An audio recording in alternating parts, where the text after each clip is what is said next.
비트코인 반감기가 도래하기 전에 비트코인 가격이 조금 하락하는 그런 현상들이 벌어집니다. 지금이 딱 그 시점인 것 같고요. 비트코인의 가격이 장기적으로 본다면 계속해서 우상향할 수밖에 없는 자산이라는 점을 먼저 기억을 하시면 좋을 것 같고요. 또 한 가지 우리가 기대해 볼 만한 이벤트가 뭐냐면은, 안녕하세요 구독자 여러분, 저는 스테이블 코인 디지털 금융의 미래 저자 박예신이라고 합니다. 반갑습니다.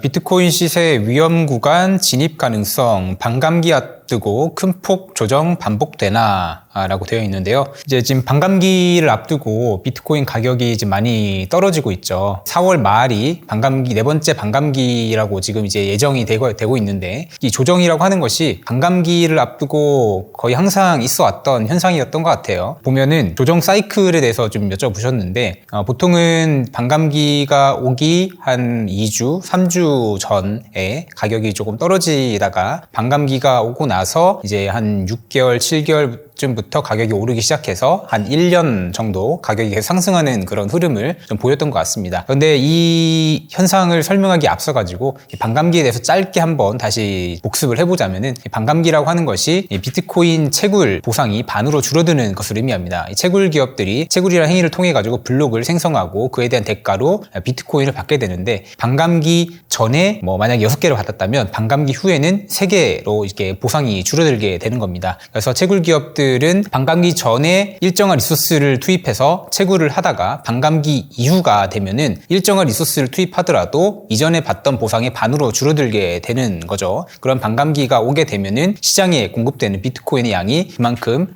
줄어들게 된다고 보면 됩니다. 그게 이제 반감기에 대한 기본적인 개념이고요. 지금 현재 반감기를 앞두고 가격이 많이 떨어지고 있죠. 아까 업비트를 기준으로 보니까 비트코인이 한 9,500만 원 선에서 지금 횡보를 하고 있는 것 같아요. 얼마 전에 비트코인이 1억을 넘어서면서 가상자산 업계에서 일종의 축제 같은 분위기가 벌어졌었는데, 반감기를 앞두고 가격이 다시 비트코인 가격이 떨어져서 좀 많은 사람들이 조금 속상해 하시는 것 같은데, 그 이유에 대해서는 다시 한번 설명을 드리도록 하겠습니다.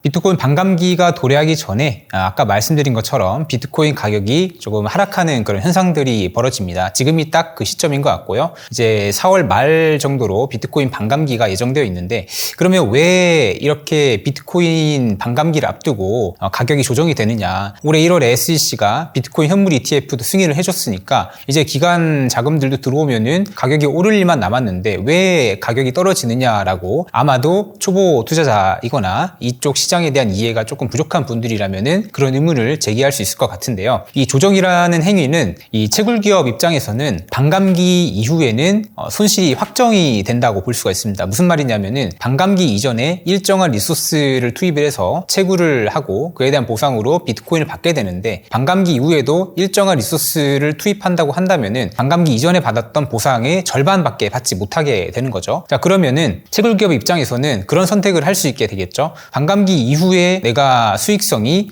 줄어들거나 혹은 적자가 예상이 된다면은 미리 비트코인을 팔아서 반감기 이후에 발생 가능한 손실을 회피하려는 움직임을 보이게 될 겁니다. 그래서 지금 반감기를 앞두고 조정이 발생하는 거는 아마 높은 확률로 영세한 채굴 기업들, 그러니까 반감기 이후에 당분간 가격이 오를지 안 오를지는 사실 확실하지 않은 상황인데, 그러한 불확실성을 회피하기 위해서 반감기 이전에 채굴해 놨던 비트코인을 판매함으로써 발생 가능한 손실을 줄이기 위한 그런 행동들 때문에 지금 매도 물량이 나오고, 그로 인해서 반감기를 앞두고 조정이 발생했다라고 볼 수가 있을 것 같고요. 그런 매도 물량이 여러 다양한 투자자들의 매도를 촉진을 함으로써 지금과 같이 큰 폭의 하락이 나온 것이 아닌가라고 생각을 합니다. 비트코인이 1억 원을 찍고 출렁였다, 곳곳에서 투자 과열 경고 등이 켜졌다라는 뉴스가 있고요. 또 비트코인이 대형 불기둥을 이제 뿜어냈다, 그래서 그러니까 정부나 여당의 입장도 달라졌다라는 그런 썸네일이 있는데요. 이런 뉴스들을 보면은 비트코인의 가격이 얼마가 되었다더라, 혹은 수익률이 얼마가 되었다더라, 또 그에 따라서 이런저런 각종 커뮤니티에서 비트코인으로 얼마를 벌어서 무엇을 사고 아파트를 샀다, 차를 샀다, 이런 내용들이 막 나오기 시작합니다. 그러면은 이 시장에 대한 경험이 없는 분들이라면은 이런 뉴스를 보고서 어느 정도 눈이 약간 돌아갈 수도 있겠죠. 나도 여기에 비트코인에 투자를 해서 좀 일확천금을 노릴 수 있지 않을까라는 생각을 하게 될 것 같고, 이에 따라서 이 시장에 대한 이해도와 지식이 없는 분들이 영끌을 해서 투자를 한다거나 하는 모습들이 나타날 수가 있을 것 같습니다. 근데 비트코인 자체는 사실 가상자산 업계의 시총 1위 가상자산이기도 하고 어느 정도는 우량한 자산 클래스로 인정받았기 때문에 뭐 투자를 하는 것 자체를 막진 않겠지만, 그럼에도 불구하고 변동성이 기본적으로 큰 자산이기 때문에 만기가 짧은 돈을 무리하게 대출받아가지고 몰빵을 하는 그런 투자는 가능한 한 하지 않으시는 것이 좋다고 말씀드릴 수가 있겠습니다.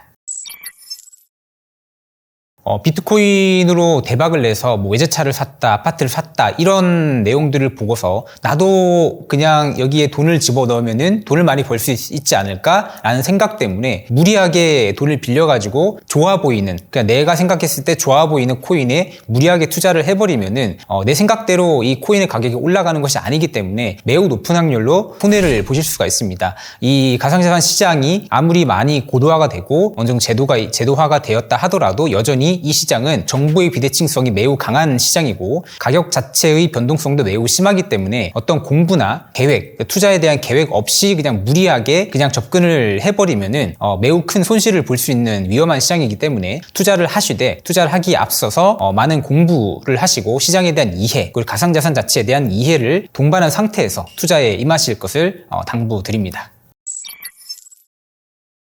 일단 비트코인은 공급은 제한적이고 수요는 일정 혹은 계속해서 증가하는 그런 자산이라는 점을 기억을 하시는 게 좋을 것 같습니다. 그리고 앞으로 예정되어 있는 여러 다양한 이벤트 속에서 비트코인의 가격이 장기적으로 본다면 계속해서 우상향할 수밖에 없는 자산이라는 점을 먼저 기억을 하시면 좋을 것 같고요. 그런 관점에서 본다면은 반감기를 앞두고 지금 하락 장세가 펼쳐지고 있는 이 시점은 비트코인을 싸게 살 수 있는 좋은 기회로 볼 수도 있겠죠. 이미 비트코인에 투자를 하고 있는 분들이든 혹은 비트코인 투자를 염두에 두고 있는 분들이든 이러한 마인드 세팅을 먼저 장착한 상태에서 비트코인 투자에 임하시는 게 좋을 것 같습니다. 그런 상태에서 이제 투자를 하시되 단 몰빵 투자는 하지 마시고요. 자기가 가용한 자금 중에서 만기가 긴, 그러니까 다시 말해서 지금 당장 갚아야 되는 돈이 아니라 조금 천천히 오래 운용할 수 있는 돈을 일정한 주기로 소액으로 조금씩 투자를 하는 이른바 DCA를 하시는 것을 추천드립니다. 그렇게 해야만이 손실이 발생하더라도 어느 정도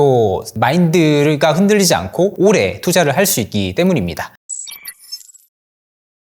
일단 그 반감기 자체를 놓고 보면은 반감기 이후에 시장에 비트코인이 공급되는 속도가 줄어들기 때문에 만약에 수요가 일정하거나 앞으로 계속 증가한다면은 비트코인의 가격이 큰 폭으로 올라갈 수 있을 것을 기대를 해볼 수가 있겠고요. 코인을 투자하시는 분들은 모두 알겠지만 올 1월에 미국 증권거래위원회가 비트코인 현물 ETF를 승인을 해줬습니다. 여러 다양한 자산운용사들이 출시한 비트코인 현물 ETF를 승인을 해줌으로써 미국에서는 현재 그게 거래가 되고 있고, 그런 자산운용사 운용 ETF를 통해서 민간 자금들이 많이 흘러 들어오고 있는 상황입니다. 또 그런 것들이 비트코인 가격을 지금 부양하고 있고요. 그리고 반감기 이후에 공급이 줄어듦과 동시에 또 한 가지 우리가 기대해 볼 만한 이벤트가 뭐냐면은 올해 이제 홍콩에서 비트코인 현물 ETF가 또 승인이 될 수 있다라는 그런 가능성이 있다고 보도가 되고 있습니다. 이 홍콩에 대해서는 이따가 다시 설명을 드릴 텐데요. 중국과 외국을 잇는 하나의 통로로서 기능을 하는데, 이 홍콩을 통해서 중국 자본 혹은 아시아 자본이 비트코인 시장으로 흘러 들어오면서 올해 하반기 혹은 내년 초까지 비트코인 가격을 크게 상승시킬 수 있는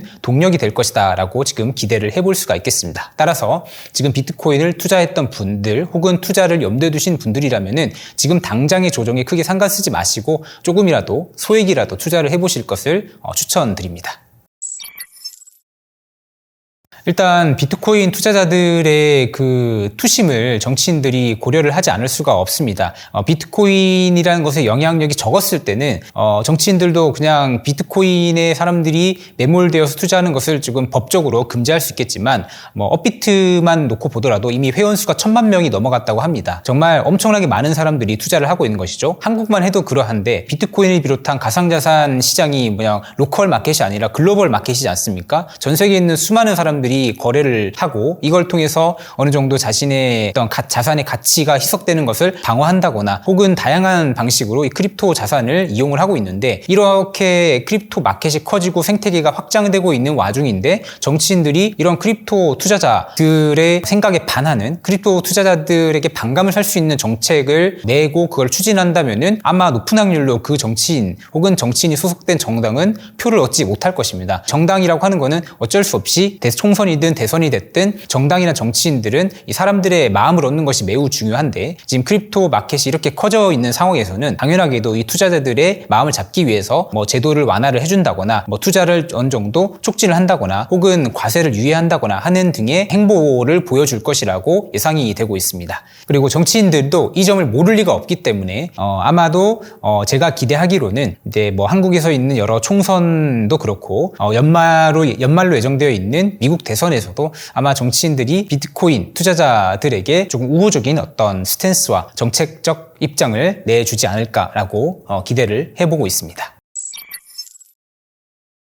일단 그 1억 원이라는 숫자가 주는 그 무게감 그리고 상징성이 있겠죠. 비트코인이 2009년에 원화로는 1원이었는데 2024년 3월 현재 지금 1억까지 이게 가게 됐죠. 그러니까 1원에서 1억이 된 건데요. 뭐 아시겠지만 비트코인이 1원에서 1억이 되기까지는 정말 무수히 많은 이벤트들이 있었습니다.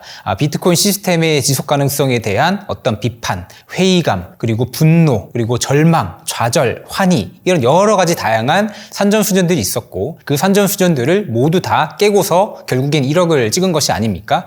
근데 이 비트코인에 대한 지식이 없거나 역사에 대한 이해가 없거나 혹은 시장에 대한 이해가 없는 분들이라면은 그냥 매스컴에 나온 그런 1억이라는 숫자를 보고 저런 가치 없는 자산이 무슨 1억을 할 수 있냐라고 할 수 있겠지만 그 1억이라는 숫자 뒤에는 수많은 그런 역사가 누적이 되어 있는 것이 사실이고, 그러한 두껍게 쌓여있는 역사가 1억이라는 숫자로 치환이 된 것이라고 생각합니다. 그래서 그렇게 두텁게 쌓여있는 역사성이 곧 비트코인의 펀더멘털이고 가치가 아닐까라는 생각을 합니다.